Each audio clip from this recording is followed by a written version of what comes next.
Mtu akijaribu kukuuliza pesa, piga ripoti kwa polisi, mwambie ndio hawa watu wakora hapa wanatuuliza pesa. Nyinyi wazazi mmenisikia? Viongozi wa Nakuru mmenisikia?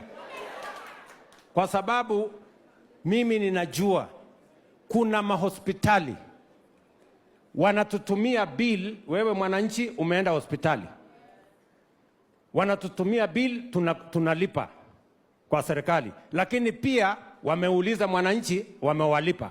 So kwa matibabu moja wanalipwa na mwananchi na wanalipwa na serikali.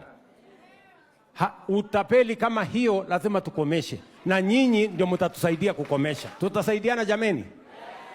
Ni makosa kulipisha mwananchi ile matibabu ambayo tayari serikali ya Kenya inagharamia. Nyinyi mnanielewa?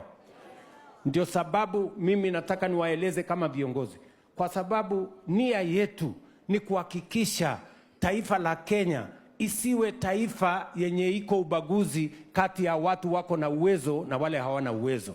Tunataka kila mtu aende hospitali jameni, atibiwe, aende nyumbani bila ya kulizwa mapesa. Tumekubaliana? Nakuru tumekubaliana? Nakuru tumekubaliana?